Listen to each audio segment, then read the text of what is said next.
નમસ્તે વિદ્યાર્થી મિત્રો, નમસ્તે આપ સર્વનું પાછું સ્વાગત છે આપણા યુટ્યુબ ચેનલમાં. તો આજે આપણે સરસ મજાનો નવો એકમ લઈને આવ્યા છીએ.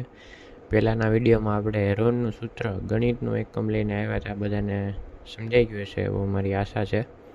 પણ હવે આપણે એક વિજ્ઞાનનું એકમ લઈને આવ્યા છીએ સરસ મજાનું. તો આજથી આપણે એક વિજ્ઞાનનું એકમ લઈએ, આપ સર્વે શાંતિથી નિહાળજો. પહેલાં જો કોઈ હેરોનનું સૂત્ર ન જોયું હોય તો આગળના વિડીયોમાં જોઈને ક્લિયર કરી લેવું. તો આજે આપણે ભણવાના છીએ ધોરણ 9નું એક સરસ મજાનું એકમ, ધોરણ 9નું એકમ. આ એકમનું નામ આપતા પહેલાં હું સરસ મજાનું તમને જણાવીશ કે આપણી આસપાસ કેટલી બધી વસ્તુઓ છે, ઢગલો વસ્તુઓ છે આપણી આજુબાજુ. જેમ કે આપણે જોઈએ તો ટેબલ છે, પછી આ અમારી પેન છે, કાગળ છે, એ પેપર છે, પછી ઘણું બધું તમે જે પણ જુઓ, જે પણ દિશામાં જુઓ ને બધે કંઈક ને કંઈક વસ્તુ છે જ તે. તો આ વસ્તુ બધી શું છે, કેની બનેલી છે, આ બધું કોણ, આ કેવી રીતે બન્યું છે, કેનું તત્વ છે, શું છે, એ બધું જાણકારી આ ચેપ્ટરમાં તમને મળશે. So everything will be clear in this chapter. What all these things are made up of which matter it is made up of. It is called matter. એને શું કહેવાય? દ્રવ્ય કહેવાય. એટલે આપણે ધોરણ 9નું કેમેસ્ટ્રીનું, રસાયણશાસ્ત્રનું પહેલું ચેપ્ટર કે દ્રવ્ય, આપણી આજુબાજુમાં આવેલ દ્રવ્ય, એના વિશે ભણવાનું છે. તો બધા તૈયાર થઈ જાઓ, ચાલો. તો ચેપ્ટરનું નામ છે આપણી આસપાસના દ્રવ્યો. આ સુંદર ચેપ્ટર છે. જેમ તમે ચારે બાજુ, તમારી બાજુ દ્રવ્યો જ છે. કોઈ તમને પૂછે કે આજુબાજુમાં શું છે, તો શું છે કહેવાનું કે ભાઈ દ્રવ્યો છે. દ્રવ્ય એટલે મેટર. હવે હું તમને પ્રાચીન સમયમાં લઈ જાઉં તો આપણે એટલે કે કોઈ પણ વસ્તુ હોય, કોઈ પણ ટેબલ હોય, ખુરશી હોય, ઘડિયાળ હોય, પેન હોય, પેન્સિલ હોય, નાનામાં નાના કણને દ્રવ્ય કહેવામાં આવે છે. એનો નાનામાં નાનો કણ હોય ને એને દ્રવ્ય કહેવામાં આવે. જેમ કે આ પેન છે, તો પેન કેની બનેલી છે? જેમ કે ફેબ્રિકની બનેલી હોય, પ્લાસ્ટિકની બનેલી હોય. તો એ પ્લાસ્ટિકની અંદર શું છે, સમજાણું? તો એની અંદર પણ નાના નાના સૂક્ષ્મ કણો છે, એને એ કણોથી બનેલું છે આ દ્રવ્ય, સમજાણું? એની અંદર નાના નાના કણો હોય. તો આ સમગ્ર બ્રહ્માંડમાં રહેલી દરેક વસ્તુઓ જેમાંથી બનેલી છે તેને દ્રવ્ય નામ આપેલું છે. જેમ કે હું તમને લખી દઉં, તમારે બધાને નોટ કરવાનું છે. જેમ કે સમગ્ર બ્રહ્માંડમાં રહેલી વસ્તુઓ જેમાંથી બનેલી છે, કેમાંથી બનેલી છે, કોઈ પણ વસ્તુ જેમાંથી બનેલી હોય એને શું કહેવાય? તેને દ્રવ્ય કહેવાય. કે એને દ્રવ્ય નામ આપેલું છે, સમજાણું? એટલે આપણે કેમ નામ આપીએ કે ભાઈ આ શું છે, તો કે પેન, આ શું છે, તો કે કાગળ, આ પેન, આ ટેબલ, એવી રીતે. તો એવી રીતે એ વસ્તુ, એ કણને શું નામ આપેલું છે? દ્રવ્ય નામ આપેલું, એને દ્રવ્ય કહેવાય. મુખ્ય પ્રકારે 3 પ્રકારના દ્રવ્ય આવે, મેટર. એ તમને આગળના ચેપ્ટરમાં તમને ખબર પડશે. અત્યારે આપણે બેઝિક્સ ક્લિયર કરી લઈએ આપણે. તો એની વ્યાખ્યા શું છે? આપણે તો સર તમે પૂછો કે સાહેબ દ્રવ્ય મારે કેમ કહેવું? કે મને પૂછ્યું હોય કે સાહેબ પરીક્ષામાં પૂછાણું હોય કે સાહેબ દ્રવ્ય એટલે શું, તો મારે શું લખવું? તો દ્રવ્યની વ્યાખ્યા લખો. ચાલો, દ્રવ્યની વ્યાખ્યા છે કે જે વસ્તુ દળ અને કદ ધરાવે તેને દ્રવ્ય કહેવાય, સમજાણું? સાવ સિમ્પલ છે. જો આમાંથી તમારે બે વસ્તુ જ ખાલી યાદ રાખવાની છે. કોઈ પણ વસ્તુમાં જો દળ હોય અને એ કદ હોય એનામાં, કદ એટલે એનો આકાર, રૂપ, હાઇટ, એ બધું એના કદમાં આવે. એની પાસે કદ હોય અને દળ હોય. દળ એટલે શું થાય? એક પ્રકારનો વજન ને દળ અલગ અલગ છે. એ તમને આગળ જતાં ખબર પડશે, પણ અત્યારે તમે એટલું યાદ રાખો કે વજન, કે એને પાસે થોડોક વજન હોય. જેમ કે એમાં કોઈ પણ આપણે ટેબલ, આપણે શક્ય સામાન્ય ટેબલ લઈએ તો ટેબલને દ્રવ્ય કહી શકાય. હા, કહી શકાય. શું લેવા? કારણ કે એની પાસે કદ છે. હા છે. કેટલું ઊંચું છે, કેટલું લાંબુ છે, એની પાસે કદ છે. અને એ જગ્યા રોકે છે. કદ જગ્યા રોકે. કોઈ પણ વસ્તુ જગ્યા રોકે અને એનામાં વજન હોય, દળ હોય, કે હા ભાઈ ટેબલ પાસે શું છે, જેમ કે 2 કિલોનું હોય, 2 kgનું. તો કોઈ પણ વસ્તુ જ્યારે જગ્યા રોકે, કદ રોકે, એનો આકાર હોય, એની જગ્યા હોય અને એની પાસે વજન હોય, દળ હોય, તો એને શું કહેવાય? દ્રવ્ય કહેવાય. સમજાઈ ગયું? એવા દ્રવ્ય ઘણા પ્રકારના છે. હાલો તમને કહી જ દઉં. આપણે આસપાસ જો મેઇન વસ્તુ આપણે જોઈએ ને, તો દ્રવ્ય 3 પ્રકારના હોય. જો એક તો કેવા ટાઈપના હોય કે એક તો જળ હોય, જેમ કે લાકડું છે, લોખંડ છે, તો એને કહેવાય સોલિડ મેટર. બીજું છે એક જળ હોય, પછી બીજું છે લિક્વિડ એટલે પ્રવાહી હોય. જેમ કે પાણી છે, પછી તમે કોલ્ડ ડ્રિંક્સ પીવો છો, દૂધ છે, છાશ છે, આ બધું પ્રવાહીમાં આવે. રેડી? આનો આકાર નિશ્ચિત હોય, કદ નિશ્ચિત હોય. આનો આકાર નિશ્ચિત ન હોય, પણ કદ નિશ્ચિત હોઈ શકે છે. રેડી? અને ત્રીજું છે, તમને બધાને ખબર છે, ગેસ, હવા. એનો આકાર નિશ્ચિત ન હોય અને કદ આકાર નિશ્ચિત ન હોય અને કેટલી માત્રામાં હોય એ પણ નિશ્ચિત ન હોય. સમજાણું?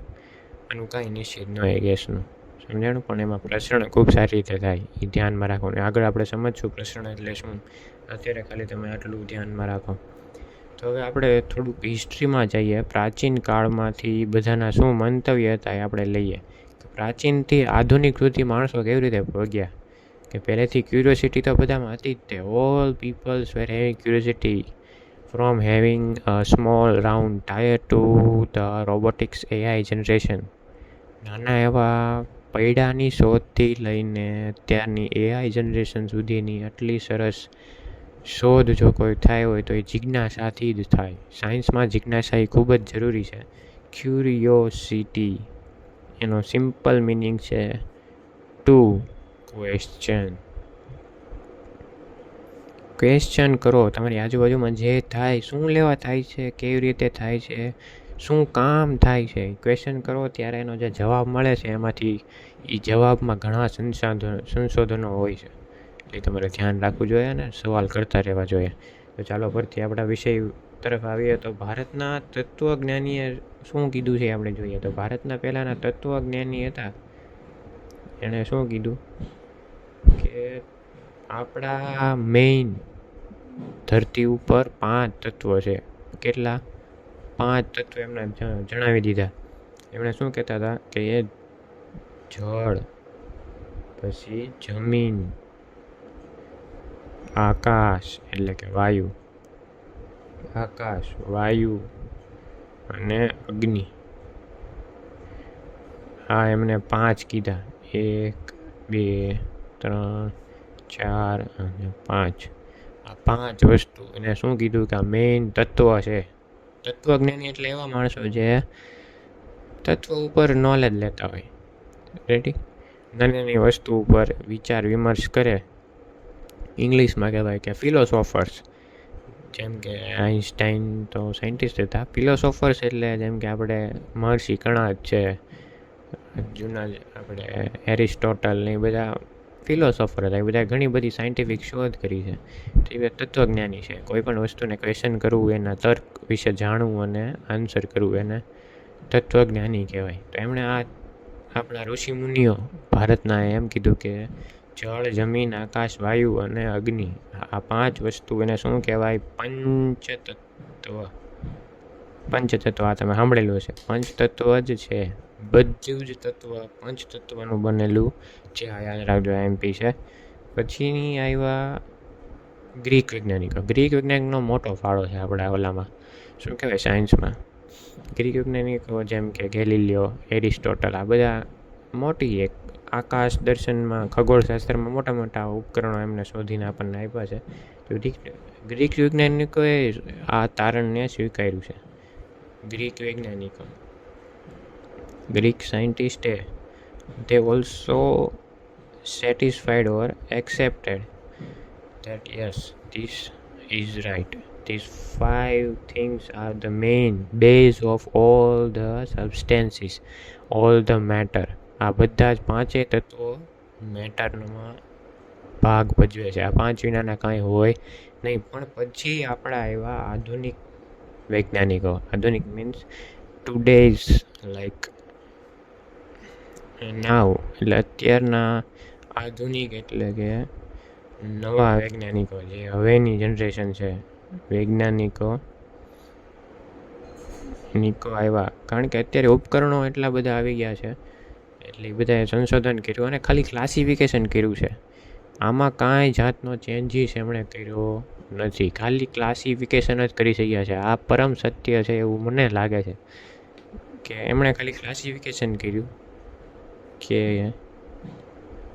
દ્રવ્ય હોય એ 2 પ્રકારના હોય. એક છે ફિઝિક, એને શું કહેવાય, એના ખાલી ક્લાસિફિકેશન કર્યું, વર્ગીકરણ કર્યું, એને કહેવાય ને ગુજરાતીમાં વર્ગીકરણ, કે એની ફિઝિકાલિટી, ફિઝિકલ પ્રોપર્ટીઝ ઉપર અને કેમિકલ પ્રોપર્ટીઝ ઉપર. એટલે કે ભૌતિક ગુણધર્મ અને રાસાયણિક ગુણધર્મ.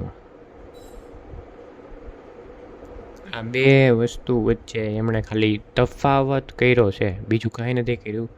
એમણે એવું કાંઈ ડેફિનેશન નથી આપી, પણ ખાલી શું કર્યું છે કે ભાઈ હા, દ્રવ્ય આ 5 વસ્તુનું બનેલું છે, પણ આમાંથી પણ એને 2 વિભાગમાં આપણે શું કરી શકીએ, વર્ગીકરણ કરી શકીએ. કે જેના એવા દ્રવ્યો કે જેની ઓળખાણ આપણે ભૌતિક સ્વરૂપથી કરી શકીએ અને ભૌતિક ગુણધર્મોથી કરી શકીએ, એવા પણ છે. અને ઘણા એવા છે કે જેમને રાસાયણિક ટેસ્ટ કરો તો જ એને ઓળખી શકાય. હવે આ 2 વચ્ચે ડિફરન્સ શું? ભૌતિક ગુણધર્મો કે એવા ધર્મો કે જે બહારથી આપણે જોઈ શકીએ, સમજાણું, બહારિક છે, જેમ કે એની હાઇટ, વેઇટ, એનો આકાર, આ ઉપરથી આપણે એનું ક્લાસિફિકેશન કરી શકીએ. જ્યારે કેમિકલ શું છે, જેને આપણે અનુભવવું પડે, સમજાણું.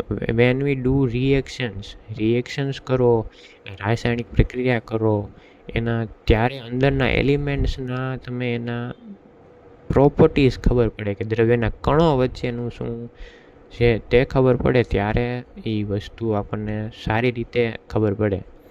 ઝાઝી પડતી વૈજ્ઞાનિકો અત્યારે કેમિકલ ઉપર ઝાઝો વિશ્વાસ કરે છે, કારણ કે એ સોર્ટેડ હોય છે બધું, એના ટેસ્ટ ને એ બધું. જ્યારે ફિઝિકલ ઉપર થોડુંક ઓછું છે, કારણ કે આ ફર્સ્ટ સ્ટેપ છે. To know any substance, physical properties is the first step to know any substance, and the second and the final step is chemical properties. Any chemical properties ખબર પડે, આ બધું કામ IUPACનું છે. આગળ આવશે તમારે, જે નામકરણ કરે અને બધું જાણકારી કરે. સમજાઈ ગયું? તો આપણે આજે શીખ્યા કે આપણી આસપાસમાં જે પણ વસ્તુ છે એ કેની બનેલી હોય છે? દ્રવ્ય હોય છે, દ્રવ્યની બનેલી હોય છે. સમગ્ર બ્રહ્માંડમાં રહેલી વસ્તુ જેમાંથી બનેલી છે તેને દ્રવ્ય કહેવાય છે. સમજાઈ ગયું?